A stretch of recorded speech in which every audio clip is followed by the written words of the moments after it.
Istanbul, the world's largest bloc of Muslim countries, declared East Jerusalem the capital of a future Palestinian state at a meeting convened by Turkish President Recep Tayyip Erdogan, solidifying opposition to President Donald Trump's recognition of the city as Israel's capital.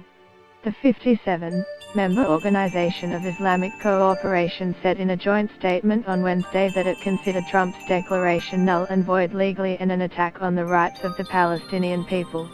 The declaration was spearheaded by Erdogan, who hosted the summit of Muslim countries in Istanbul, said the U.S. move meant Washington had forfeited its role as broker in efforts to end Israeli-Palestinian conflict.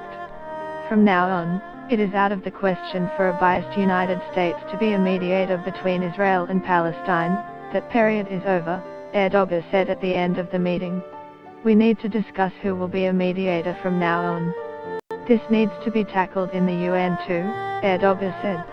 Erdogan has taken the lead in blasting Trump's decision to overturn decades of US policy on the status of the divided city. He and Israeli President Benjamin Netanyahu have traded insults since Trump's declaration, setting back a fragile attempt to repair relations between their two nations. Turkey's efforts on the Jerusalem issue show Erdogan taking on the role of a global coordinator for the Muslim world's pushback against US support for Israel, according to Anthony Skinner, a director at UK-based forecasting company Verisk Maplecroft. Get the latest news and updates emailed straight to your inbox. By submitting your email, you are agreeing to Fairfax Media's terms and conditions and privacy policy. Today's decision by the OIC intends to even the playing field for the Palestinians and to counter Trump's statement, Skinner said. Recognition of East Jerusalem as the capital of Palestine may ultimately place Israel under greater pressure than if the Muslim world took Trump's declaration lying down. The statement described the decision as a deliberate undermining of all peace efforts, an impetus for extremism and terrorism, and a threat to international peace and security. Leaders including Palestinian President Mahmoud Abbas, Iranian President Hassan Rouhani and Jordanian King Abdullah, a close U.S. ally, all criticized Washington's move.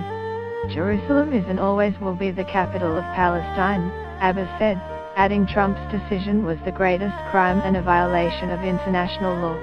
Asked about the criticism at a U.S. State Department briefing in Washington, spokeswoman Heather Nauert said that despite the inflammatory rhetoric from the region, Trump is committed to this peace process. But when asked whether East Jerusalem could similarly be recognized as the capital of a future Palestinian state, Nauert said that determination should be left to final status negotiations between Israelis and Palestinians. We're taking a position on how we view